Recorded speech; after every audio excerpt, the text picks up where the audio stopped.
time. Glenn Powers here. I'm here. We're in the Rove Hotel downtown Dubai's epic podcast studio. We're going to talk about cars and more. It's that simple. And probably get a little Walking Dead in there too. A little. There's one season left. They say it's going to be epic. Season, yeah. 22 episodes or 24 episodes. We just finished watching season 10. I skipped a couple because they just got so bad. I wish I had. Well, I said you were watching them, and so I was just going with your comments. Watched the last one because I like Negan. Watched it. Thought, you know what, that was okay. There was an episode with a woman in a suit chasing a rat.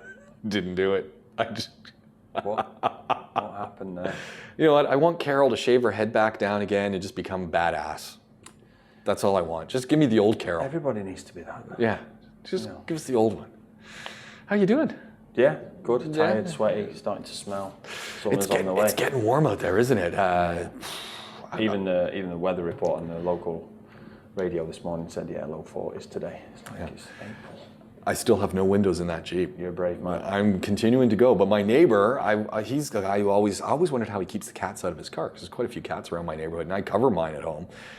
I didn't bring the cover with me here. I hope there's no cats. But anyway, he's now got the hardtop back on his Jeep, and I thought, wimp. Wimp. Yeah. That's all I could say.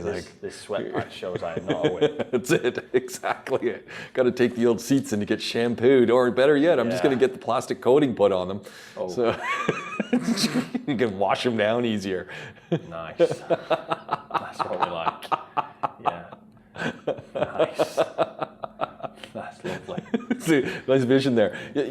When I know that it's getting too warm to be driving without the windows, when I go through 1.5 liters of water on any trip that I'm doing in the city. Yeah, you're doing your daily intake on one trip. Yeah, as soon as that starts happening, it's like, and usually it's that feeling of a hairdryer blowing into the car. And everyone knows when you've had the hairdryer and you're burning your scalp trying to get, well, maybe not you, maybe not me, but as soon as that situation happens when I'm driving, that's when you got a problem. Yeah, but the upside is, because of COVID right now, everyone's wearing masks. And it's great to have a mask on when you've got no windows in the Jeep, because you get no dust, no road debris flies into you. Me and DJ was saying the other day, right? So where we are, we've got a carpentry shop at the end, and then opposite there's a metalworking shop. Right. So you like literally get anything made. Yeah. Okay. Hold on a second. I need to come and see you. I've got a barbecue pit. And the metal barbecue pit is done. I will make you a new one out of it. The reason I was actually wanted, so we'll get back to where we're going, is the last time it went, and so I've had this thing for probably about 15 years, and it went. And I got my previous, the folks over at Rage Performance made me one, because I just went in and said, hey, do you guys do? And they go, yeah, we do metal work. I said, well, this is what I need. And I just brought it in. I said, can you make me something that at least fits this dimension? You can see how deep it goes. It doesn't matter what I just need. And they said, yeah, we did that. And it lasted probably about 5 years. I need another one. I'll bring a pie. We'll do it. Okay. Good news speaking of Rage, they've next door but 1 or 2 units on their block of units. They've opened a Papa John's delivery takeaway. Incredible. Driving past, saw the sign. I was like, stop, reverse, let's go and have a look at this. Opposite the boxing gym. Really? Which must be terrible. You come see out, the guys running around doing the laps in the sweatsuits. and then you come out and you've got got to go past Papa John's. pepperoni rolls cooking. Those are the killer for me. Papa John's. You know what? I got to say, I was always really into. I love my pizza, and Papa John's, Papa Murphy's. They got a Papa Murphy's by us as well. Papa Murphy's is nice as well. Yeah, and Papa John's, very nice. And then we started making our own pizza. We got a pizza oven, and I haven't turned back. See, I will never. I do like a bought pizza. Yeah.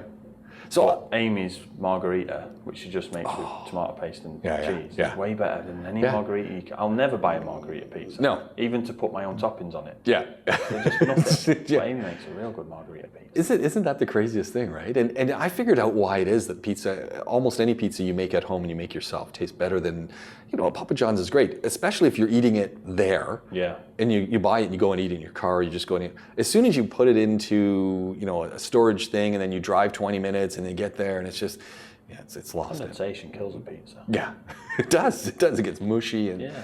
But anyway, Papa John's right next to the Rage guys, which I haven't been to their new garage. Yeah, just not far from us. Oh, yeah? Just Okay. around the corner. They have called a few times. I said, look, I'm using PowerWorks. Looks quite nice actually. Yeah. Well, I think they moved from where they were, which was in that back alley. Yeah, nightmare to get into. Yeah, that was always one of my things. Yeah. Just think, when am I going to take it? Alcoos, I suppose. Yeah. One of the things, the way, the sort of the kind of American way of doing things where all the hospitals are here and all the schools are here and the universities are here and the garages and engineering stuff. Like I say, the reason we got onto it, we were talking about masks. Well, we've got the carpentry, metal working. There's a place next to us that fit all the fittings and installs for pharmacies. Okay. There's a tailor's at the end making uniforms. Oh, We've really? got people next to us selling safes, and then there's a water jet CNC place at the end. Are the uniform guys making your shirts for you? Is that what you're No, they're going to make the new lot. These were just cheapos that we got when we first opened. Okay. So that's why they're ill fitting and they're making me stink. But what can you do?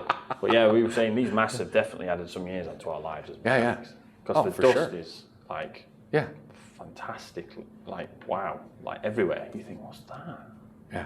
Like being in a snow globe sometimes. Yeah. I mean, the guys, and we went in. We had some arches cut into some solid wooden timber blocks to put the drum seat that we made for We Will Fix It on, and we had to get them cut properly. Everything we did ourselves except for that, because that had to be right, because the barrel had to sit, otherwise the barrel's going to roll all over the place. And we were in there for 10 minutes, and there was a guy on a machine putting planks through. So he's planing them, basically. Basically, sides, top, bottom. Yeah. Okay. And he was stood there doing it. We were in there maybe 15 minutes max, getting the job order and everything else, and letting them know what we needed and signing and whatever. When we turned around and came down the stairs and went back out, the guy was up to his hips in dust. Yeah. How much of that did he breathe in? Well, he didn't have a mask on. Oh, really? He didn't have a mask on. Like, it's not my place to go and say, mate, you need a mask for that. Yeah. I hope he's doing it. And it's those kind of jobs when you're doing around stuff that's dusty and you don't realize how much do a nasal wash. You know the old Yeti or there's the new versions where you just squeeze stuff up, and if you squeeze water up your nose, it comes out the other nostril. And when you do that with the sink, put the stopper in, and then you see the junk that comes out of your nasal cavity, it's like, holy mackerel. Yeah, we were told, I remember we were told by a doctor, paediatrician, that that's something that people do as a daily routine, like brushing your teeth in France and places like that. Yeah. And I've got this one that I periodically use. I should use it every day.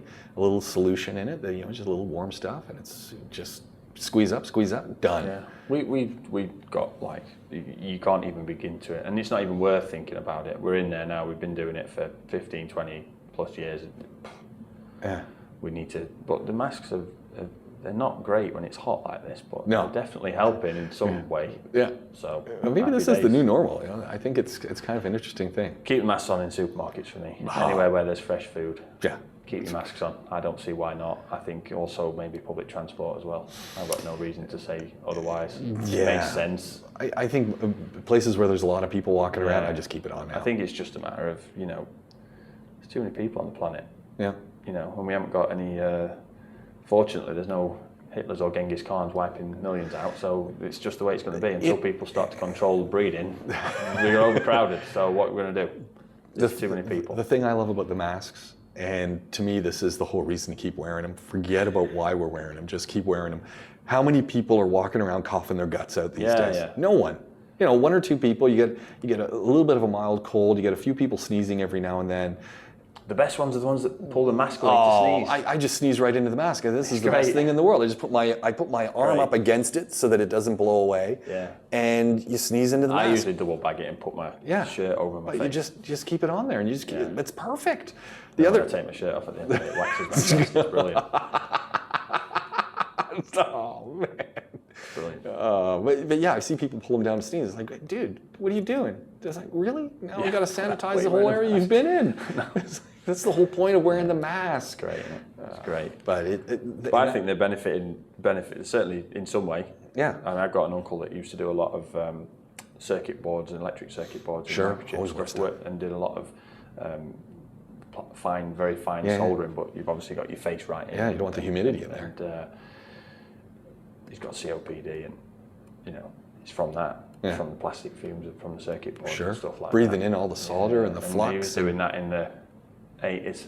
Imagine. Nobody does, And you know, everyone it's only just been figured out by then that lung cancer and heart disease were from smoking cigarettes. Yeah. So, you know, that was recent. Yeah. That was in the 70s or 80s, wasn't it? Yeah, pretty much. I would have thought. So, you know, there's the whole pictures of my dad working down the mine, head to toe, completely Was he in coal? black. Was he a coal miner? Yeah. And he was so he was manual cut, and then when the machines came in, he was the machine driver. So he was at the front face cutting it. He was absolutely head to toe, and he, you know, coal miner's lung. And that was unfortunately in them days accepted that that's just a man's job. Yeah. Well, men can't be seen wearing gloves and masks. Yeah. I mean, I can tell you now, there's a guaranteed. If I go back to the workshop now and tell when I was an apprentice, the word that was banded around like it meant nothing in the end because it was said so often, which is why I think it doesn't have the right effect, was carcinogen. Right. They just say carcinogen to you all the time. So you'd be working on some, literally, like I'm talking, you're working on a car, and if you don't have gloves on or a mask or goggles, or any of your PPE is not right, they just, the tutor would come past and say carcinogenic. Yeah. You're looking over at that oil, that grease. Your hands are covered in it. It's a carcinogen. It's proven it's carcinogen. Wear your gloves. But there's a sort of macho resistance to it. Yeah. Now, obviously, sometimes, and it's more so, like when I was back at the dealer, I'd always wear gloves for everything. And there was two reasons for it: protect my skin, but also the fact that once I finished my job, I needed to write it up, or I'd need to go on the computer in between, and then if I was doing something direct with the factory or with the head office, if it was a technical issue that we'd not resolved, or we were giving feedback on a new model, I'd be doing something, and I'd have to document it. Right. And then they'd go through it and say, okay, what have you got results? I'd have to document it. So to be constantly back and forth washing hands is just not practical. So there was that side of it to save time. Here, I've got to be a bit more reactive. So it's a matter of I'm stood around thinking everything's great, my phone's gone, I answer the phone, something's on fire over there, I need to go and put the fire out, figuratively speaking. Or there's a bolt that needs a thread tapping, or, you know, the holes pull the threads out, or a lift stopped working, or somebody's fallen down, or someone's dropped it, and all of a sudden you can't, well, hang on, I'm going to put my gloves on. There's that aspect to the fact that you're reactive, but it's so important. People don't realise that, you know, you only get one chance. Yeah. One of my friends here, he used to be in the Special Forces in the British Army, and he spent 18 months he's from a sunny part of the UK, and he'd served all over the world, but he spent 18 months in the Middle East on various tours, got skin cancer from it. Now he's head to toe in protective, he's got literally a little slither around his neck and some on his hands that are clear around his wrists. And that's where he got it. And he ended up with skin cancer in 18 months. Yeah. Now fortunately it's 21st century and it's caught early enough. He's not really a death sentence anymore, and he got rid of it and he was fine. But you don't always know you've got it. Yeah. And that's the same. We're dealing with breathing toxins in, and we're literally stood over them. Yeah. You know. That's we do it all the time. We're tuning carburetors in now on classics, and we'll round the back of the car, and we're like, that's a bit rich. Yeah. Literally. This is the scary thing, right? Because at least at home, when it's cold or cooler or it's really humid and you're standing by the exhaust of a car, you see the exhaust coming out. So you get a sense, like that's a cloud of not so good stuff. Yeah. But in this kind of weather, you don't see it. It's clear. It comes out and you're taking, it's a little rich. You're getting the richness of the unburnt fuel, but you're also getting everything else. Yeah. When I first came over here, I remembered obviously thinking, if everything's a V8 and it's an American V8, so there's like 47 horsepower from 9 litres, there must just be smog everywhere. Yeah. And I remember speaking to Frank, who was the GM of AAA at the time, saying, why is there no smog? Like, it must be. Yeah. He didn't really have an answer to it, you know. But he said sometimes if you look especially at the time, the 611 was just a bypass road, and it wasn't really complete. He said, sometimes you look over there when the trucks are in the queues and you'll see the black haze of them. Yeah. And how many times do you get behind a bus or a truck and you'll see them downshift and just flood everything with black smoke? See, that's the issue when I'm driving around in the Wrangler. Yeah. There's two issues. One, you get that. You just get this cloud of black smoke coming out at you, and you're just kind of going, oh no. Yeah. The second one is when those air brake things go off, and Yeah. they're right beside you, and you've got the air brake tank releasing that. When they're sat at the side of the road on the dust as well, and they just blow it everywhere. It's the guy's revving up, and I'm driving by, and it's just a cloud of dust. And it's like, thank you. I'm saying that Porsche 911s and the Caymans and the Boxsters, they're bad for that because the fans are at the front, Right. the engine's at the back, it's blowing on the radiators. Yeah. And they're just on. If they're driving over the dust, we get it all the time. You drive them in, and there's the sand to go into our warehouse, and just blows sand everywhere. And now the fans are on all the time because your AC's on. That's it. And it's hot. Yeah. So Yeah. pain. Oh man. So we got a PowerPoints. Yeah. Well, hold on. Let me cue Let's go. PowerPoints.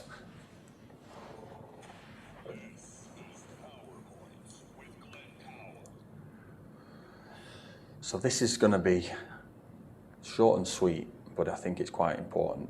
And it's just basically why we service and maintain a car. Most people know that we kind of have to, but not many people understand not only why we do it, but also what can happen if we don't until it's too late. So we've seen a lot of cars recently with huge repairs that have just come from neglect, either by not servicing the car properly, or the people that are servicing the car not going deep enough in doing the service. They're just changing the oil and filter and kicking it out the door. It's passing the inspection every year for the roadworthiness, but that's not an internal inspection of components. That's a visual safety check, which is at the time of test. And if that's once every 12 months, anything can and does happen. So there's just some figures that I'm just going to read out without explanation, and then we'll go over it at the end. But a regular oil change with an inspection of the car that we would do averages out about 600 dirhams. An engine repair, an overhaul from oil starvation or the wrong oil, averages out at 10,000 dirhams. Transmission oil change averages out 1,000 dirhams. Now there are some on there that are a lot less than that, and there are some on there that are more than double that, but averages out 1,000 dirhams. A transmission repair averages out at 11,000 dirhams. Brake fluid change averages out about 300 dirhams. An ABS hydraulic unit averages out at 5,000 dirhams, plus in some cases a trip to the dealer for coding and basic setting because we don't have the equipment for that on the newer models. A set of brake calipers can average out at 1,000 dirhams each, and there are 4 on most vehicles now. A set of suspension bushers on a front suspension average out at 1,000 dirhams on, say, across the range of cars we see, and again that can be a lot more than that. Tyres, brakes, wheel bearings, suspension arms, etc. It averages out on a typical car that we see for all those components 5,900 dirhams. So we see there that if you change the oil on a car regularly for the engine, 600 dirhams with an inspection that checks the rest of the vehicle, which is quite critical. And now I know obviously you change the oil regularly as an oil change, but then you'll have your periodic service, which is perfectly fine. But we obviously just do them with the duty of care that we have. We do an oil change with the service at the same time. 600 dirhams there. Do that once every 6 months or 10,000 kilometers. Most people might do that 2, sometimes 3 times a year. An engine repair typically is 10,000 dirhams, and it can be upwards of that. Now, you've got to do almost 20 of those oil changes before you get to the cost of repairing the engine. Not many people here have their car for 20 services. If you're only doing 15,000, 20,000 a year, that's 10 years of ownership of the car. And if you neglect that for 2 or 3 goes, especially these days with alloy engines, they're not cast iron blocks and heads anymore. You can miss 2 services and end up with a major engine repair. And for the sake of 1,200 dirhams, you've ended up with a bill of 10,000 plus who knows what else. If you've got a turbo in your vehicle, the turbo is often the first thing to fail because that's spinning so much faster than the engine. then the next thing will be the engine. But a turbo can be 5,000-6,000, and that sometimes will only take missing one service. And it's so critical that people realise that the benefit of maintaining the vehicle is not just so that I can go and give my staff a pay rise, or I can have a holiday this year for the first time in however long, but that's another PowerPoint. It's so that we prevent damage. It's preventative maintenance. It's not just for the sake of it. Manufacturers can make certain components without them failing. You look at boats, look how reliable boats are, look how reliable boat engines are. You can't be stranded in the Northwest Passage looking for a mechanic to fix an engine, but they still need maintenance, and it's preventative maintenance, and it's working out, well, hang on, do I need my car? Because if I do, I need to keep on top of it and maintain it. And things like brake fluid that look like they're trying to be sold on to you as an upsell exercise. Brakes are so important, and the components that the brake fluid goes through are so expensive that it's just not worth the risk. And often these parts, not only are they expensive, they're special order, they require dealership attention for programming. And again, in the UK, we'd recommend doing the brake fluid every 2 years, but here we recommend doing it every 12 months just because of the humidity and the fact that there are so many speed bumps, there are so many gated community where you dropping the speed for speed bumps, accelerating, braking, and everybody's got an automatic, so the brakes are getting a lot more use. There's no engine braking with an automatic unless you're manually shifting, which isn't what anybody's doing here. So just thinking about why we maintain a vehicle, making sure we get in front of it and on top of it, and any time that a warning light comes on, just get it attended to.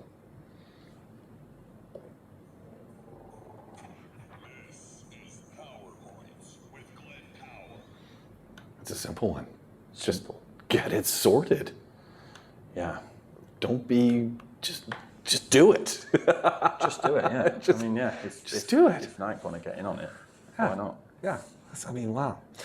I want to jump back to the shop, and you sent me a video of crazy designs. Stupid. I was being generous. Ridiculous. So this is one of those things that I find really interesting, is how there is not standardization of some of the functions in cars. You know, the fuel tank lid, the bonnet, the hood, opening it up, the emergency brakes. Yep. Different car companies have different logic and different ways of doing things. And sometimes you get into things and you're working with the idea from another vehicle. You know, a handbrake. Is it a handbrake that physically has a little button on it and you pull it up and release it? Is it on the floor? Once you've engaged it, how do you disengage it? How do you engage it to start with? I've had vehicles where I haven't been able to figure that out. Yeah. It's crazy. You sent the one of the Dodge Charger, or was that a Challenger? It was a Challenger, but I imagine they'll be the same on the Challenger. I think all of those products, all those Dodge products, those Chrysler products, are the same. Yeah. I think they all use that, because when you did that, and what it was is, it's got the emergency brake, it's got the foot pedal, and you pump the foot pedal down and you put it all the way down, and you hear that click, click, click, click, click, and it's down on the floor, and now your emergency brake, your parking brake's engaged. The question is, how do you get rid of it? One of the simple ways is usually there's a little hand toggle that you pull. But on that model, actually, I think it's all of them, you push it right down and it releases it. Yep. But your instinct is to go and pull the hand toggle. Well, the hand toggle that's right beside it opens the hood. Well, the worst thing is that for me, and I was wearing trainers at the time, when I then push my foot down and then my foot comes back up, my toe, I've got like size 12 UK, so 13 US feet, which is pretty normal these days. Yeah. My toe catches the bonnet pull. So on releasing the bonnet, releasing the parking brake, the bonnet comes up. So then I've got to put the parking brake back on, go out and close the bonnet, get back in the car, and then redo it again. Carefully make sure I don't. Ridiculous. You got to wonder that whole design mechanism. What are they thinking? And my thought is, hey, we've been using this forever. Let's just keep doing it because the technology is easy. We know how it works, and we've got a mechanical system that just does it. Yeah, I mean, parking brake is slowly creeping into my vocabulary, but it's always been a handbrake. Yeah. Because I always call it a parking brake. It was which makes sense because it's a hand, but. Yeah. So handbrake, and it's slowly creeping. Parking brake over the last 9 years of being here, slowly creeping in, and you know, the Touareg had it when I was at VW in the UK, and you know, press the pedal with your foot, and then you pull the lever. Yeah. But come on. What? And the worst thing is on some, so like on the Nissans and the Kias and stuff. I think it might even say it on there. It says it on the Dodge one. I'm sure it does.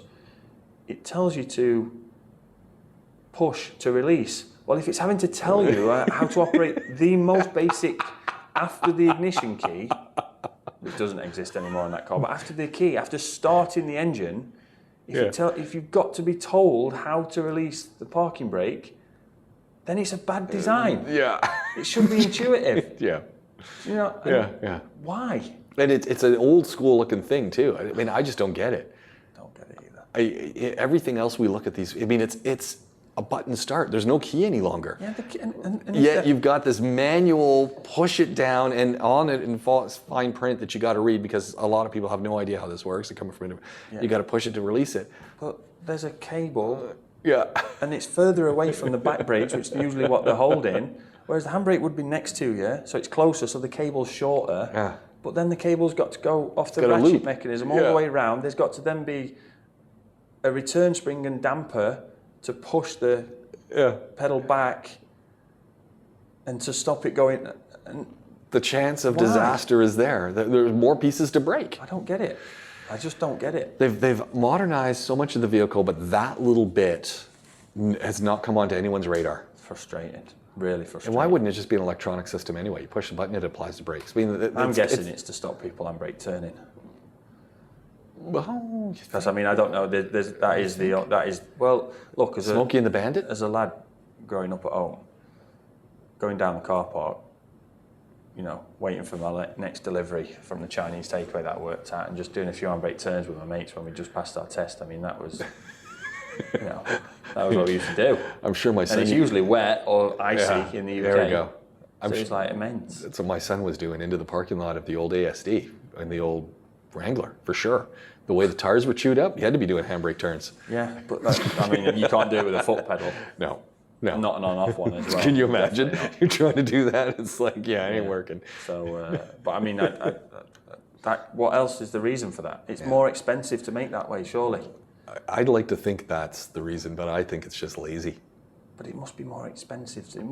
It's so much easier to have a lever here, because then the cable just goes straight and then splits to the back. But what's in that middle part? What do they got sitting there? Hopes and dreams. Yeah, hopes and dreams. I don't know. I mean, a cup holder. There's a cup holder there. Yeah, but maybe the transmission gets too warm and they don't want to have the cable beside the transmission because it's going to heat up and lose integrity. No, it makes no sense. Well, I mean, put back the bench seat at that point. They're bad enough on the sort of the older stuff, and the Jaguars are one that kept it on for ages, where you've got to pull it on a lever, but because it's on the between the driver's seat and the door. Yeah. The lever can't stay up, because then you wouldn't be able to get out of the car. Oh, that's right, yeah. So then it drops back down. So then you get in the car, the lever's down. So you don't know, and then you drive, feels a bit squeaky today, no power. Then you realise. Oh, hang on, that red light on there. So then you've got to pull it even higher than you'd already pulled it, but you've already pulled it really high because you're on a hill. So then you've got to pull it really high, then the cable breaks and it drops back down, and one side's still stuck on. It's shocking, really. I don't understand. Why is it not in the middle? Yeah. Why is it not in the middle? Or, I mean, this Challenger was a 2015. All right, so it's not Why old, is it not but electric? not new. Yeah, that's what I thought. That's my thinking. Why? The electric parking brakes, they were trouble when they first came out, because they were an idea. They were a thinly veiled, basically, gimmick. They thinly veiled it behind the idea of, well, when you apply a handbrake and your brakes are very hot, there's no one to go back and reapply it when the disc cools down and it shrinks and the cars roll away, and it was happening. All right, I get that. You know, San Francisco, I imagine. I guess. You know, That's never happened to me ever. No, but that was. Has it ever happened to you? As I say, thinly veiled. Does it ever happen to you? No. No. DJ, get him on the phone. We'll find. No. So, you know, you get. The parking brake will then reapply itself after 20 minutes or so and make sure that that's great, fantastic, great idea, no problem. But they had their problems. The amount of cars we saw, and it was the Passat 2006, the 3C model that had it on first for the VWs, and time after time they'd come in, we'd have to change the switch, or we'd have to change the caliper, or whatever it was. But they got it and sorted it, and it's sorted now, and they don't fail, really. As long as the brake repairs are done properly and they're wound back with the diagnostic tool or through the service menu on the car, there's never going to be a problem with it. Look, you get the Airbus or the Boeing people to work on it because they fly-by-wire everything on these aircraft. Technology's there, people. Yeah. I mean, I'm all about it. You can run it off a single wire, you could do it on a Lin circuit, as long as there's a power and ground for the motor, no problem. You can maintain communication through Lin, and it's less maintenance and cheaper to produce than the freaking foot pedal. What is that? And then I honestly, yesterday, twice it got me. The first time I thought that's my fault for being too fast. Yeah. But then I did it. The second time I thought, no, hang on. I was conscious of that happening, and I'd put my foot lower down and I'd pressed it, and then as I brought my foot back up, I had nowhere to go but the bottom of the dashboard, and it just pulled the bonnet release. And it's like perfectly angled. All right, put the bonnet release the other side. I'm not going to move my foot. What's that? Yeah. So anyway, that's just frustrating. Like the things we can do these days. We've made a virus, found hundreds of vaccines for a virus, all in the space of 2 years. Yeah, in 100 years of making cars, we've not figured out that the parking brake is much better in the middle on the cable, because that makes so much more sense. And if we can't, just put an electric button on there. See, I know why they used to put them over on the side there, because you used to have the bench seat. Yeah. And maybe Chrysler's still thinking in terms of bench seats. No bench seat in this car. Maybe they want to bring back the bench seat. Bring back the bench seat and put an electric button on it, no problem. Because you can't have the handbrake in the middle if you got a bench seat, but no one's got a bench seat anymore. Not even a pickup truck has a bench seat. I don't understand why there's no bench seats. That's a backward step. Yeah. I know there's obviously not going to be an airbag in the middle of the dashboard. They could, though. Well, they could. It's easy now. Yeah. I mean, that's going to be a more expensive exercise. But still, a bench seat would be nice. Definitely a bench. You need a bench seat in a pickup. I love that. Why not? That's what because then I could have my wife beside me and I could just put my arm over. We cuddle up as we're driving. That'd be perfect. Yeah. You've got to have a bench seat. I'd want to go to Liwa every other weekend if I had a bench seat. You've got to have a bench seat in a pickup. That's a backward step as well. Yeah, I agree. Yeah, parking brake design. I mean, I honestly think the automotive dealers, I hope they're listening. The automotive manufacturers, I hope they're listening, because I just think they've forgotten about it. No, you're right with the dealers. It's the dealers. Yeah. The sales executives need to be saying, I can't sell this car. Yeah. I mean, look at some of the shoes some of the salesmen wear here. Oh, can you, I'm saying salesman meaning to say salesman because they're like... Those big pointy shoes. With no socks. I always laugh because I think Ronald McDonald shoes, and I'm thinking, who sold these guys They're these winkle shoes? pickers. They're definitely pulling the bonnet release. Definitely pulling the bonnet release with those. Even if they got size 8s, you know. Even if they're not wall brackets like me, even if they've got size 8s, the point on them's like the top of the Burj Khalifa. Yeah. you want to. The thing is, you want to have a handful of coins when you see the guys wearing those. You just want to throw them to see them all run for the coins because you know they're going to be falling over each other. I just look at them. And think, where do you even buy those shoes? I don't know. That's the thing. Sure. I think salesmen just get them. I think they get them as a gift. Yeah, it comes with the, you're a salesperson. Qualification. Yeah, you're a salesperson. Here's the shoes. Yeah, there's your shoes. And then this is how you tie a massive knot in your tie, wider than your neck. Yeah. DJ was telling me the other day. Actually, he was sat on a flight to Germany, going to an Audi launch, and he was sat with a salesman in between him and the master tech. And they just sat there, whatever, just nothing to do. Obviously not talking to the salesman, because the mechanics. And they just looked over, and the salesman just sat there, bold as brass, as we'd say, just with his phone out, with his calculator on, working stuff out, and then going back and working stuff out.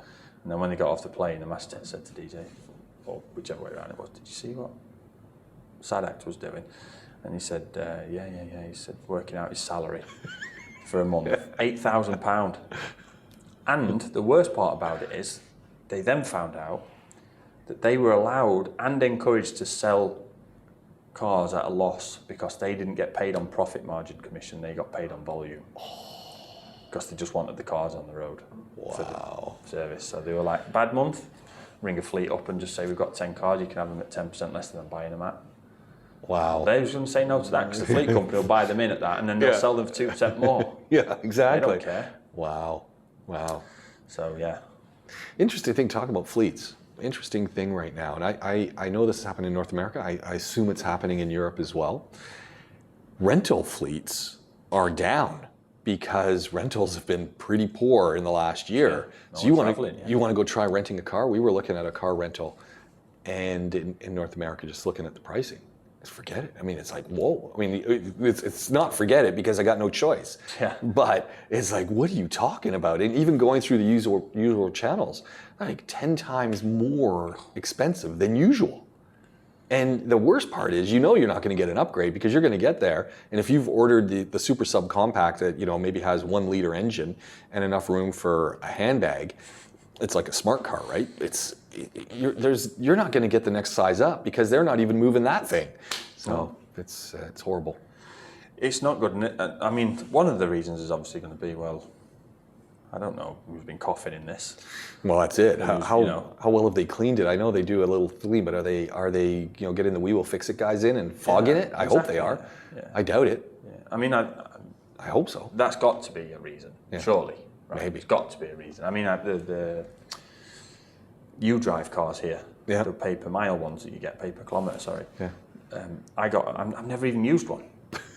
Somehow someone sold them my data, but they've sent me a message saying there's a Ford Fantastic Festival or something they were calling it, and any of their Ford vehicles you pay for 1 day and get 2. That's a 50% cut because nobody's using them. Yeah. They're at the side of the road. Well, he's been sweating in there, he's been coughing and sneezing in there and picking their nose and whatever else they're doing in there.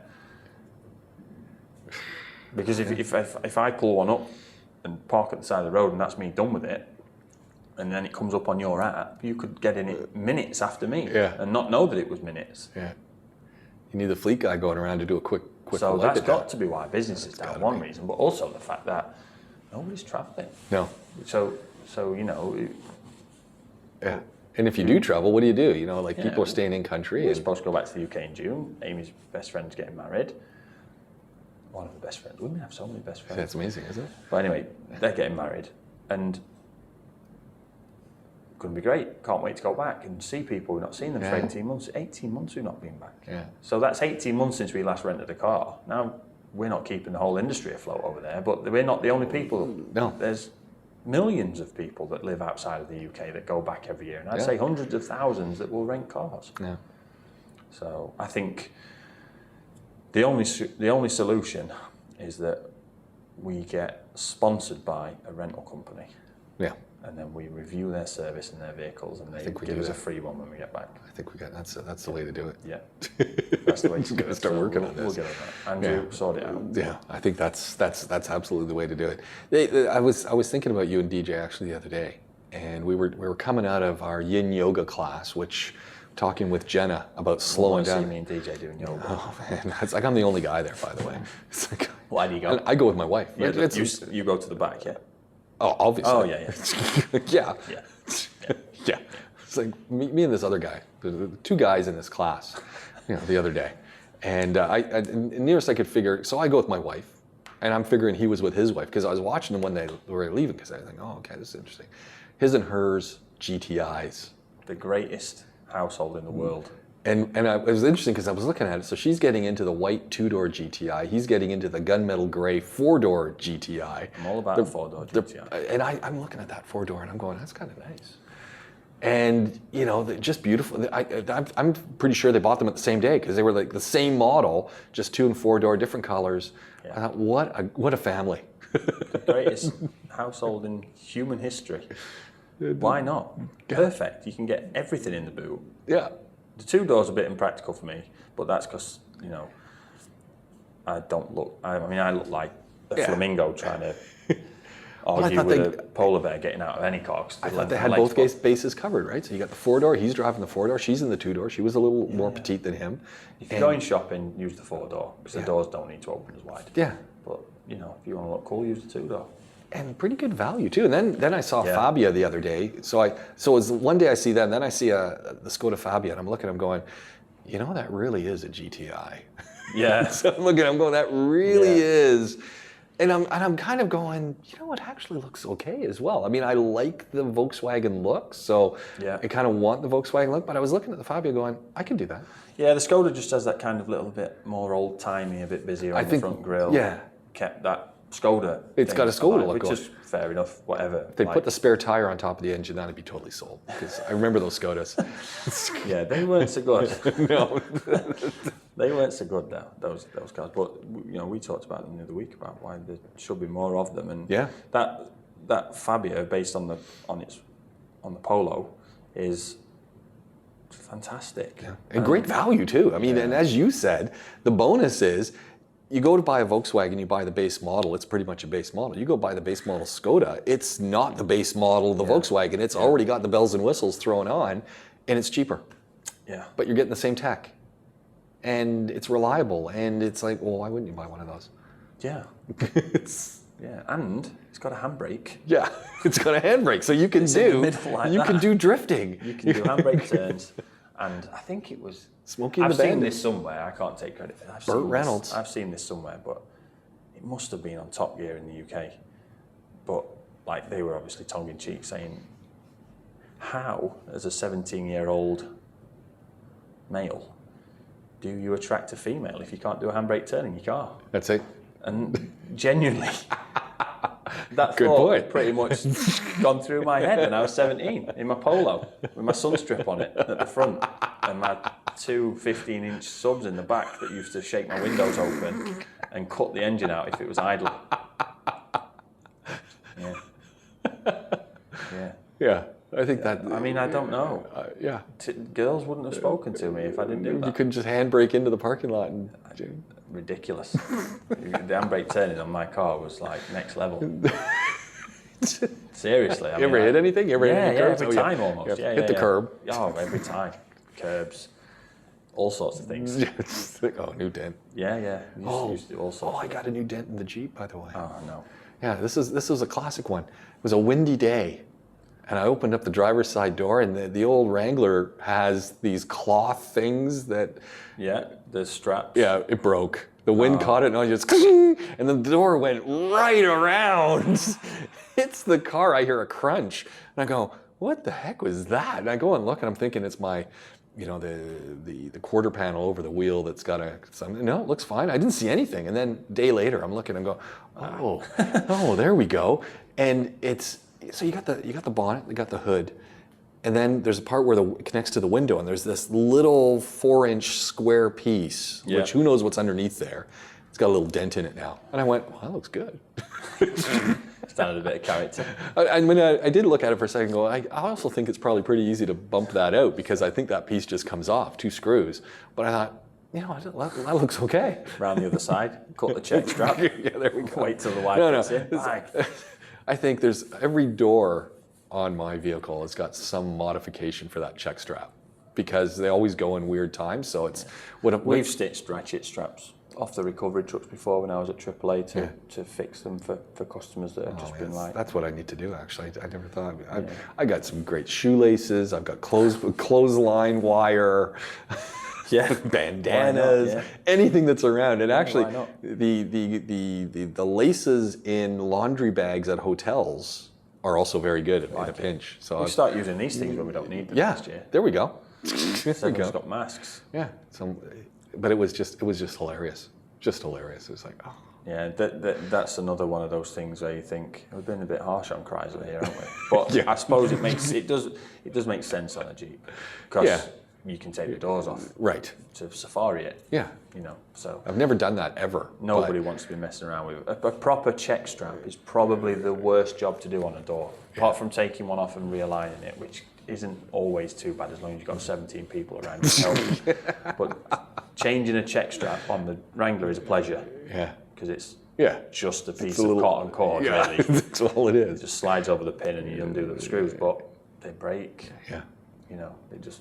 My last, I'm pretty happy, so I gotta work at that.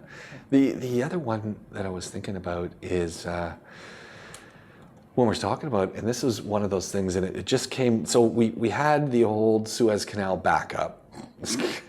Yeah. It's a classic. They did sort it finally. I think the best picture was the one with Chuck Norris on the horse. Yeah, he pulled it out. He pulled it out. I'm here. He was waiting for it anyway. He's like, all right. But the knock-on effect of that slowdown, and of course it always comes back to the automotive industry and how many pieces come from so many different places. And they're saying, well, that could have an impact. And then we're continuing to talk about the shortage. Joe Biden, President Biden is talking to the automotive manufacturers about the lack of silicon chips and processor chips. We talked about that months ago. We did. Yeah. And they're still in a problem with some of these factories that have slowed down and with weather and whatnot and stuff. And the thing that really caught my attention in the most recent article was the fact that they're saying, well, there's probably like over 100 chips in a car today. And I'm going, 100? And they're saying, well, you the radio, you got the braking system, Easily. You've got all of the diagnostic systems. You've got easily, even on a basic vehicle, you know, we've mentioned the Fabia. It's a VW effectively, and they're all very complicated. There's probably 15 control units. Right. 15 control units. How many processors in each one of those? Yeah. There's probably a dozen in the engine control unit, then the brake, then the transmission, because they're all automatic. It's crazy. So you're easily talking about 100 microprocessors on a Can you car. imagine? Easily. It's craziness. So that's a big issue. So, and that continues to be an issue. Now, the fact that people aren't selling as many cars, that's probably not such a big issue, but it's a big issue that they're not making as many cars either. So there's a whole bunch of issues. But then they started talking about, well, hold on, we're having other issues now too with supply and things. And they were talking about plastics and foams for seats because not as much petrochemical action happening, and plastic and foam is made from petrochemical byproducts.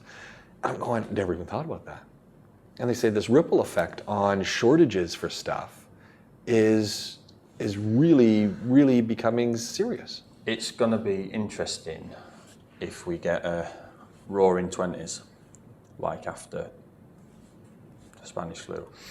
I can't see why we wouldn't. Why wouldn't we? Because we're so much more of a materialistic, consumer-driven society than we were 100 years ago. So there's going to be limitations on that. Now, if the roaring 20s turns into a golden age for stage and screen and music and art, because people are out there socializing and they're being creative because they're in a group, then you don't really need much for that. You don't need much materialistic items for that. But if it turns into everyone just goes out and starts buying shoes and trainers because they've not been able to buy them for ages. And there was a guy on Radio 1 in the UK the other day. They were interviewing him when the shops had opened, some non-essential shops opened in the UK the other day. And the guy come out with like 9 bags. He bought 9 pairs of trainers or sneakers. And they're interviewing him saying, why? I've not been able to get my hands on it. Now I thought to myself, well, that's cool for the high street, right? Yeah. People are sick and tired now of having to order online. Yeah. Because that's all you've been able to do. Whereas before it was like, save me a trip to the shop. Well, Whereas now it might make people want to go out. I think there's a hybrid area here. So with the shoes, I've ordered shoes online, and even if I'm buying my Adidas shoes, there's size fluctuation between different shoes, even within the brand. Like they don't have a consistent size. And I order it online, it's not the right one. Whereas I can sit there in the shop and I can get an 8.5, I can get 9, I can get 10. Oh yeah, that's small feet. So, but I can try all 3 sizes. I usually wear a certain size, and sometimes I need to go to a larger size because I need a little wider. Yeah. And you can't do that online. If I get, you're going to order 3 pairs of shoes? No. You get 1 pair of shoes doesn't fit. So what do? Well, you keep it and you sell it to someone you know, or you give it away. Yeah. Because I can't be bothered sending it back. It's an interesting thought about high street, and also for what we talk about, car showrooms and stuff like that. When's the last time you went into it? I mean, you're in the industry, but when's the last time you actually went into a car showroom to look at cars? I avoid them. Yeah. Can you think of the? I can't. I'm thinking of myself. And I see them. I haven't been into a car showroom in years. There's 2 things that come to my head straight away when I'm in there. Like, obviously, I'll go to parts departments, and a lot of them are based in showrooms or off the. But you don't take a walk. You don't say, "I'm just going to go take a." No, and there's 2 things that come to my head when I go in there. One, I'll get angry because I can't afford anything in there, so I'll be annoyed by that. But 2, the only way I could get any benefit from it is by just sacrificing all my data. Yeah. They want the mobile number and email, Yeah, this and this. And all I'm ever going to get from that is not, oh, the car you're interested in, so we've got a special offer on, is just going to be, come down, we're open 8 till 4. Or Yeah. and That's the one that bugs me too. Nonsense. That's the one that bugs me too. Like they're not saying, hey, this guy's after this vehicle. Yeah. And putting into the notes, look, he didn't buy it. He didn't put a deposit down because it's just a little too expensive. Yeah. But look, if we can come in at a couple thousand dirhams under, we've got 60 of them sat there that we couldn't sell last year. Yeah. Let's try and get him in one of those. But that's not what's going to happen. They don't do that. No. There's not someone sitting there going, hey, we can cold call these people. And then someone within the group, it's a huge group, is going to have the data, and I'm going to get a message from someone selling ties in the Mall of the Emirates saying, new store opened, or we're moving, or check out our online store. Great. So no, it'd be interesting that if we do get a roaring 20s, like how? Yeah. Because it's going to be nothing like we were 100 years ago. We're too namby-pamby, we're too soft. We want everything done for us and around us, and we need our PlayStation 5, and we need our Xbox, whatever they're on now, and we need this, and we need to be able to watch the screen every 5 seconds, and we want to be in a some clothes that we're comfortable, that there's none of this just be happy to go down the pub with your mates. I don't think, go and sit in a theatre because you've not been able to do it. Go and watch a play. Go and support a local music artist, or go and buy a painting, or go and sit in the park and enjoy being outside. I don't think for the majority of people these days, unfortunately, that's going to cut it. So then when there are shortages of plastics, when there are shortages of foam for seats, what do we do? What do we do? Yeah. I don't know. I honestly don't know the answer to that. I hate to say it, and I hope I'm wrong, but the upside of this COVID environment could have been extreme innovation across all sectors. Yeah. I'm not seeing it. No. And the sector that's my bread and butter, honestly, had this wonderful window of going from the bricks and mortar situation of lecturing in a room to, we went online and we saw how you can't really effectively take a classroom situation, put it online. And we've had some speaking across different institutions and across different geographical locations about, well, how can we reimagine education? We haven't done it. Yeah. And unfortunately, and I'm on a committee at our university that is working on a whole program for hybrid learning, which is really cool because we're talking to people. It's actually invigorating because I'm talking with folks in the art and design college, we're talking with people in the business college, we're talking with myself in the communication college, the education folks, and we're actually talking about learning. Yeah. And we've all got the same issues. And part of it is square peg into round hole. And it's starting to think, okay, well, let's think a little differently. And the big one is, we're not talking to our clients. And what do our clients want? Well, our clients, our students, no one likes to think about education with clients, but it's clients. Yeah. What do they want? And even if we come back, which eventually we will, how do they want that to work? Do we have this opportunity to change the way? And I think we've had this golden opportunity that, unfortunately, we're so wed, and this is back to the automotive industry and the way we sell cars and the way we make them, and we're so wed to the infrastructure that's in place that we're trying to shave the ends off the block to fit it into that square block into the round hole, and we're gonna wedge it in, we're gonna make it sort of work, and it's gonna take advantage of some of the change, but we've got all this in place. Well, I haven't been to my office in a year. Yeah. Like, I haven't been in. I haven't seen any students in the flesh in a year. But there are ways we could do that, and there are options to have small groups, and why aren't we doing that? Do you know what? In the UK, they allowed the teachers to mark the exams for the secondary education, right. So GCSE in the UK, and A-levels, I think. And they were basically told that you could be a bit more lenient and a bit more generous.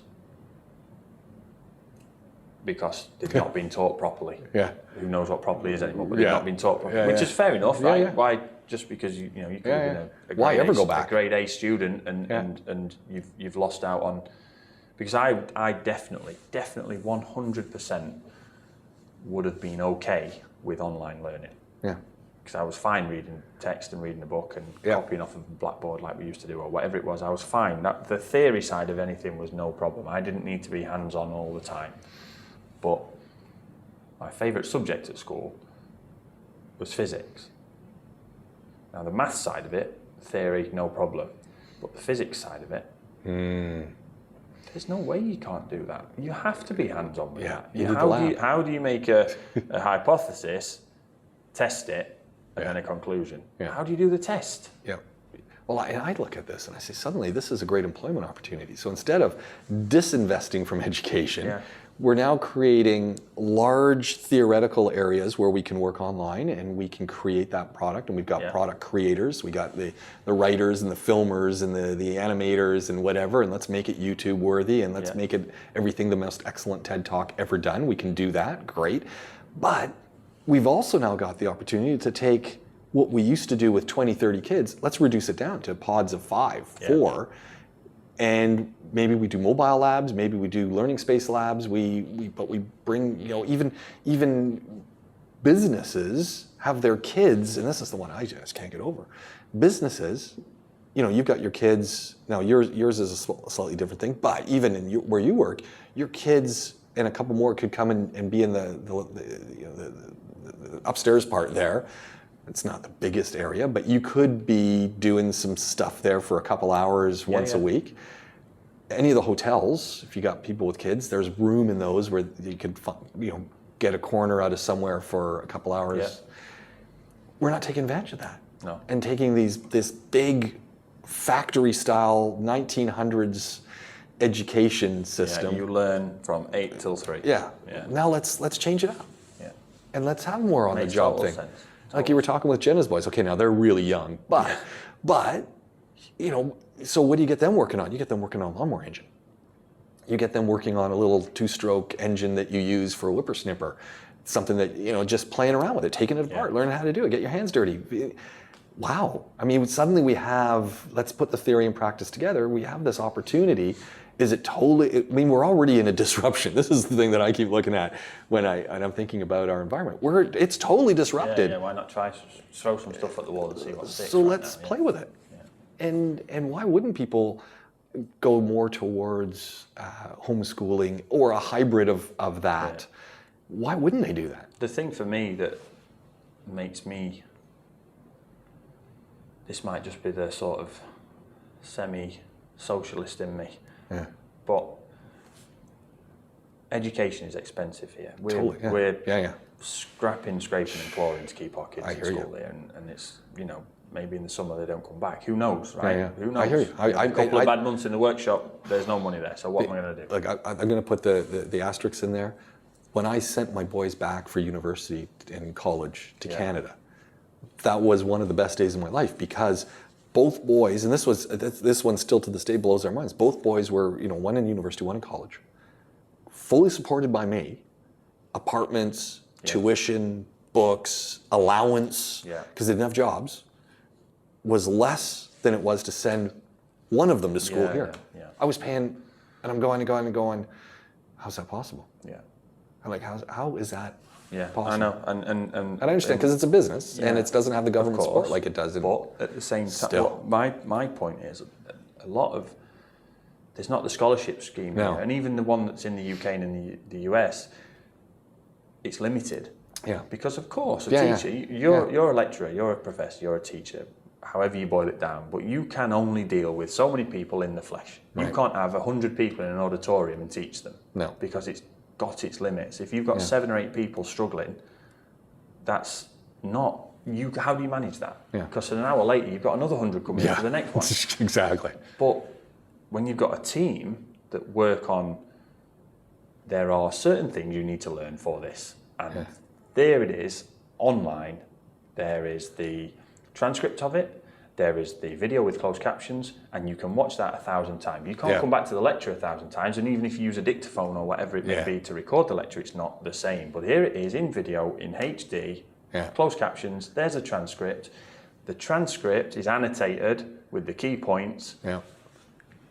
There's my body language from the video of it, and you could then, there could be thousands of people benefit from that. Oh yeah, absolutely. And you could have people that wouldn't necessarily get the contact time with you, like you say, that could be 5 or 10 people in a room that are affording to pay for that, but 990 people that would be able to pay slightly less would have access to that education to be able to get, and then they could prove themselves worthy of a scholarship, or they could show, look, I've done this, it's an online accreditation, I just need some work experience, and then that work experience that they could do through the university or the educational establishment or partners of that would be the sort of push over the threshold of, well, they weren't in-person qualification, so it's not quite the same, but they've got 6 months in X establishment, and now they are accredited to the same level, and it's the same.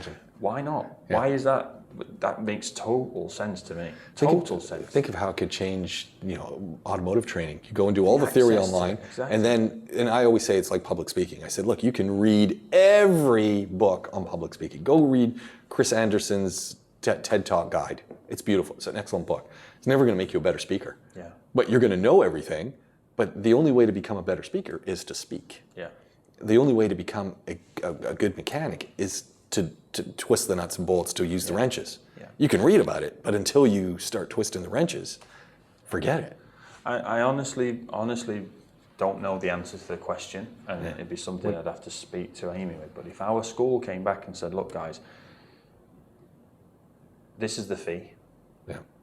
Now we can offer you a semi-contact where they can only come in 2 or 3 days a week, or we can offer you a zero contact where you're expected to manage it at home and it's half the price.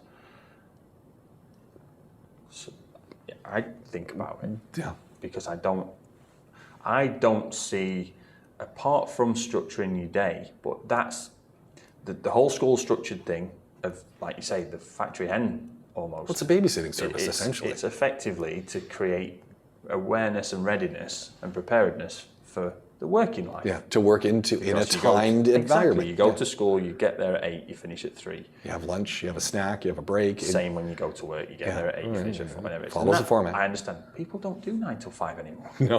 No. People don't do 9 till 5 anymore. How many people are on flexi time? Andrew, he's got an office of X amount of staff, and a lot of them work through the night. Yeah.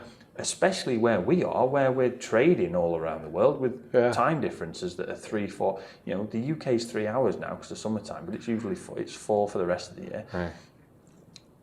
You go east, Australia. Yeah, for the same thing. Yeah. East Asia. You go further west to North America. Yeah. Who's working 9 to 5? It can be 12 hours on the west coast, right? So. If you're working with a California-based company in film and TV, let's say, and you've got someone in Hollywood, your staff aren't working 9 to 5. They're working 9 to 5 a.m. It doesn't make any. So people don't do that now. People are doing hot desking, and people are doing all these catchphrases and words that people are using now for shared office space, and they're going to do their work. If it takes them 20 minutes, it takes them 20 minutes, it takes them 3 hours, it takes them 3 hours. But people aren't doing a structured day anymore, so it makes very, very, very little sense for kids to be forced into that. Got to be at school at this time, not at that time. And it should be a choice for the parent, but also kids don't all respond the same. Hey, look, my wife's an educator. I see what she's doing. And don't get me wrong, I don't want to do her job, and I don't want to go to the school and do her job because the noise kills me. It's just the screaming kids. I mean, I teach university students. They're quiet. Yeah. They walk into my classroom. My classroom is pretty quiet, and if it's not quiet when I walk in, it gets quiet. Yeah. Her classroom is like a jungle, and it's just kids screaming at the top of their lungs. I just can't do it. But when I look at what they do, and my wife will be the first to admit this. Okay, you got a how many hour day they have? 7:30, 7:45. I think class starts at maybe let's say 8 to 2, which is a weird time anyway. Yeah. But you got that whole time, But really, there's a little bit of the instruction and demonstrating and showing what you're trying to do. There's a whole bunch of students doing the stuff on themselves, and then there's a little bit of correction. A whole bunch of it is just minding a space with bodies in it. The actual teaching can be done very quickly, like a couple hours of physical teaching in the day is done, and the rest of it's babysitting. You know, oh, gonna go have lunch now, gonna go have PE, which, hey, you wanna have PE, but some of that's just them going through the, you know, kids' parents need to be more healthy. Get the kids' parents doing the PE every week. And as a, you know, if somebody genuinely, we've got staff that are not exactly physically healthy. You can see that by looking at them. And I've told them, you can have your lunch break for an hour, but if you go and do 45 minutes of exercise at lunchtime, I will give you an hour and a half lunch break. They take you up on it? No. I'd be But if somebody came to me, if one of the guys came to me... I'm still going to get paid, you're going to give me an hour, 45 minutes. All I have to do is go run around the block and do some extra, I'm in. If one of the guys came to me and said, look, my kids are at school and we're homeschooling them, but Wednesday is PE, 9 till 10 or 11 till 3, or whatever time, no problem. Go and do your PE. See, that's one thing that I miss about work, going to work, because my wife and I worked very close, we'd commute together. She starts earlier than me, so I'd drop her off, I'd go and do some PE before my class. Which was hilarious because, you know, you'd have a shower and you know as well as I do, you have a shower after doing a workout or something and you still sweat for about 45 minutes. So I'd have a full shower, dry off, put my clothes on and then walk to the office with a towel, toweling off, looking like the Sasquatch. But I always felt I was getting the bonus because, I was getting to work, but I was not at work yet and I wasn't starting work, but I was at work using facilities, getting some exercise. It was just a good use of time. And it's crazy. There's a lot that should change from this, and I think the access, the internet wasn't started for that reason. No. And it got abused by people trying to con, and people wanting to watch things that you know you need to watch in private. But you got the access to the internet now is universal. Sure. And there are steps in place to get it, so it means that what it says universally. It can be all over in the deepest, darkest parts of the world and the third world countries that have nothing. The access to the internet is so easy now with balloons and satellites and everything else. It's getting easier. You know, Mr. So Musk is working on that. Education is there. And to have a non-contact option for people that allows paid education to be accessible to all makes total sense. Well, Take as an example. Let's take a village in a third world country, right? And there are 10, 18 to 21-year-olds, university age, and they all speak English because the British missionaries have been in that village hundreds of years ago, and they all speak fantastic English. And we all probably know somebody from one of these villages, right? Working where we work, we know these people. So they can't get to Zayed University because they can't. Right. But they have access as a village, and there's somebody that's qualified sufficiently enough to be an intermediary between Professor Pikeway's Module 6 talk on the legality of whatever it may be, or the law of communication in whatever country you might. Now, these people can watch that on a screen in high definition and have the transcripts and have somebody in that room. Yeah. Because as a group of them, they can afford the $25 that video cost. Yeah. That makes a difference to the world. That makes a huge difference to the rest of to the whole world. It makes a massive difference because people can afford. And it's not about parents saving money. No. It's about children being able to access education just because their parents have made some bad decisions or aren't wealthy enough to pay for them. And the money doesn't always mean it's better. But unfortunately, there's a minimum cost here on education, and it's the same in a lot of other places. I love the idea of what you're talking about with the other added wrinkle, which becomes kind of interesting, is you go and do it online.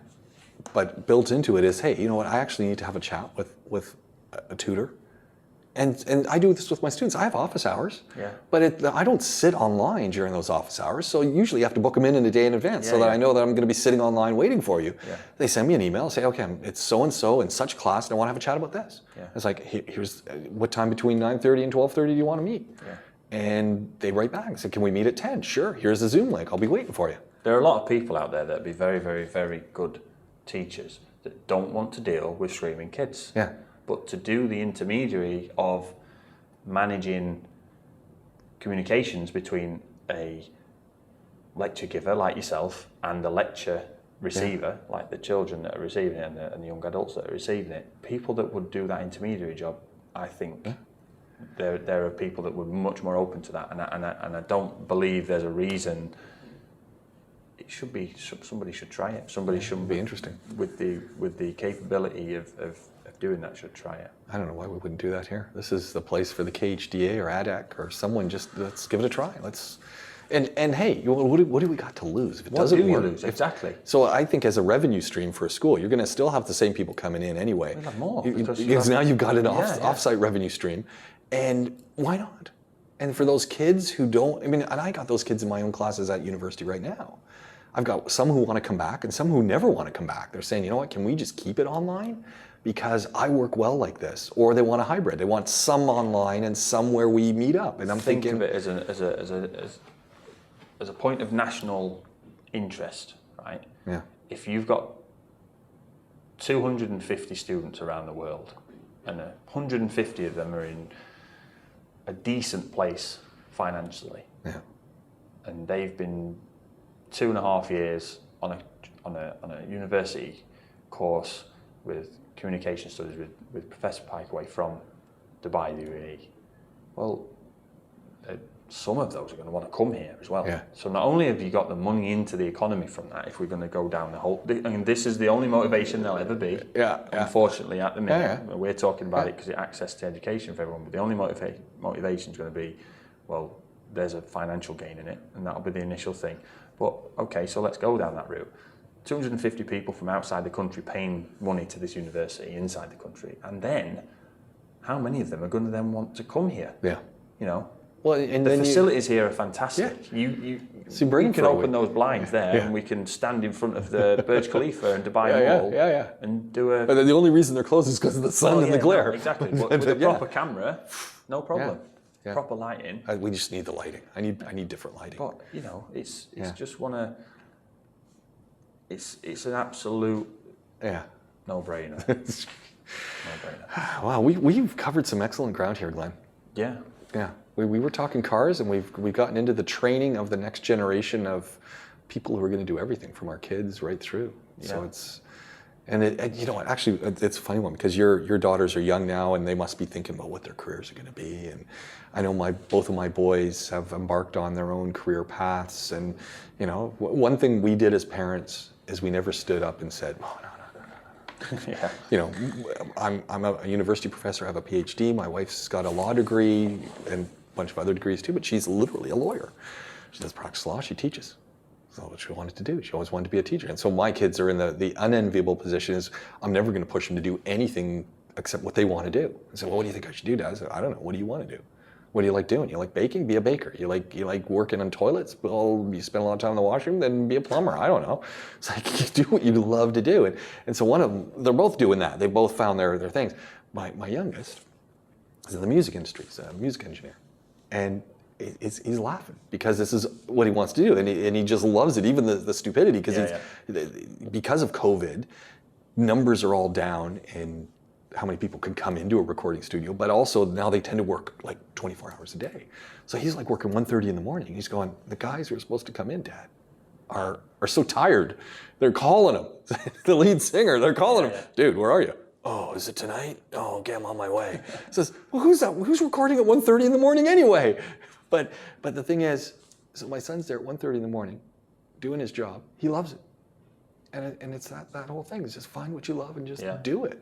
And, to get the job, what did he have to do? To work silly hours and do silly exercises and silly times. And, there he is, just doing it. Yeah. And that's that thing when we look at our kids again, it's just let them do what they want to do. And they'll figure it out. Yeah. Putting them in a box in a glorified daycare. daycare. 9 hours a day or 6 hours a day or whatever it is not really doing anyone any. No, I still think I'd love to. Changed. I'd love to be in that school that had just a bunch of motors around and things you could play with and learn how to do a little bit more woodworking, turning things. You know, you get those nice wooden salad bowls. Well, how do I turn one of those? How do I make one of those? You know, we're not teaching kids how to do that anymore.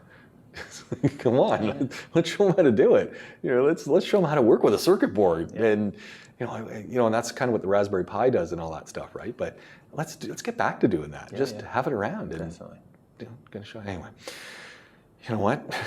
It's time to say we got to go. Glenn Power, PowerWorks Automotive. The podcast is called PowerWorks. I don't know, where did we get to? We got to somewhere. Episode 90. Oh, no, we're episode 76 is what we are. And they just keep getting better and better every time. Something for everyone. It's the ultimate variety show when it comes to talking automotive. Next week. Yeah. Thank you very much, Glenn. Coming to you from the Rove Hotel, downtown Dubai's epic podcast studio, Podaholics, the James Cast. I don't know how you're listening to this, but I can tell you one thing for sure. You're going to want to listen to it again. It's PowerWorks with Glenn Power. Check him out.